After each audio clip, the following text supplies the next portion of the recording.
Doctor Maria सुल्तान साहिबा भी हमें ज्वाइन कर चुकी हैं। सब बहुत शुक्रिया डॉक्टर मारिया आपका हमें वक्त देने के लिए। आज जो शहबाज शरीफ साहब ने खिताब किया है जनरल असम्बली से, उसमें तकरीबन तमाम अहम जो मामलात हैं, फ़लस्तीन हो, कश्मीर हो, क्लाइमेट चेंज हो, टेररिज्म का मसला हो, अफगानिस्तान में अमन हो, तमाम ही मामलात को उन्होंने उठाया है। क्या समझती हैं कितना मौसर अंदाज था उनका इन मामलात पे बात करने के लिए? देखिए, ये एक अहम जो है एक तरह से आप कह सकते हैं खिताब था, क्योंकि ये बहुत ज़रूरी है कि अभी भी जो भी दुनिया में बातचीत हो रही है उसके अंदर ग्लोबल साउथ के जो भी मसाइल हैं उन पे बातचीत नहीं हो रही। जो इस वक्त दुनिया के अंदर ना सिर्फ सिक्योरिटी के एतबार से, लेकिन दुनिया के जो आप एक तरह से कह सकते हैं दरमियान फ़र्क है तरक्की याफ्ता ममालिक में और तरक्की पजीर ममालिक में, और उनके जो अहदाफ हैं, तो उस लिहाज से न सिर्फ उन्होंने पाकिस्तान के तहफ़्फ़ुज़ात, उम्मत मुस्लिमा के तहफ़्फ़ुज़ात और उसके साथ साथ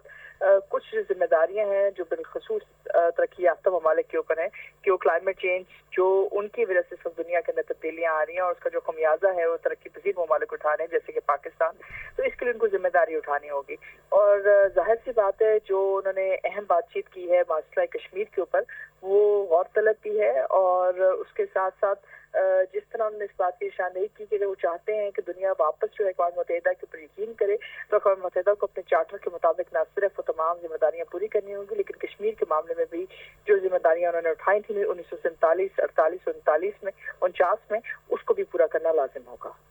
डॉक्टर साहब, एक और बड़ा इंपॉर्टेंट मसला है जिसको इस बड़े प्लेटफॉर्म के ऊपर वज़ीर आज़म ने उठाया, और वो है जो दहशत गर्दी से हम मुतासिर हैं और स्पेशली जो बॉर्डर पार से हम पे हमले होते हैं, उस मसले को उन्होंने उठाया। और अफ़गानिस्तान के रोल के ऊपर उन्होंने क्वेश्चन किया कि अफ़गानिस्तान को चाहिए कि जो दरअंदाजी होती है वहाँ पर जो दहशतगर्द ग्रुप्स हैं उनके खिलाफ कार्रवाई करे। तो आप समझती हैं इस प्लेटफॉर्म के ऊपर ये मसला उठाने से प्रेशर बढ़ेगा अफ़गानिस्तान पर, और उनको हमारी बात तो वो नहीं सुनता, तो फिर उस पर अमली इक़दाम करने के लिए प्रेशर बिल्ड होगा? आप समझती हैं ऐसा? लेकिन यकीनी तौर पे होना चाहिए, क्योंकि अक़वाम मुत्तहिदा जो है एक फरीक है अफ़गान जंग के अंदर, और अफ़गान जंग के अंदर भी और तालिबान की जो हुकूमत है, आर्जी या मौर्जी या जो भी आप कहते हैं इंटरिम गवर्नमेंट है, उनके वजूद में आने के अंदर भी उनका एक किरदार रहा है। और उसके साथ साथ जो तमाम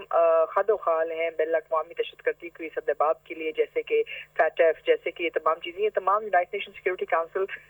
की रेजोल्यूशन से निकली हुई हैं। और उसके साथ साथ ये लाजिम है यूनाइटेड नेशंस के ऊपर, बिलखसूस अक़वाम मुत्तहिदा के ऊपर, कि वो ये बात समझें कि वो जिस चीज़ को तय करके आए हैं वो उतनी तय नहीं हुई, और अभी भी जो मामलात हैं वो बैनुल अक़वामी जो सूरत हाल है उसके अंदर खतरे का बायस बन सकते हैं अगर बैनुल अक़वामी दहशतगर्दी को फ़रोग़ मिलता है। सैंक्शंस भी लगाई जा सकती हैं, और 1261 सिक्योरिटी काउंसिल 1267, 1373, 1330 इन तमाम के तहत कुछ जिम्मेदारियां हैं अक़वाम मुत्तहिदा की जो उनको पूरी करनी लाजिम है। और ये जो कमेटीज़ हैं जो मॉनिटर कर रही हैं फाइनेंस को, जो कमेटीज़ हैं जो दहशतगर्दी को के खिलाफ बर वक्त कार्रवाई करती हैं, तो उन सबको मुतहरिक होना लाजिम है, वरना अक़वाम मुत्तहिदा की सालमियत या अक़वाम मुत्तहिदा के मुस्तक़बिल का कोई जो वजूद है उसकी कोई इम्पैक्ट नहीं रहेगा अगर वो इन तमाम चीज़ों को लगाने में नाकाम रहते हैं।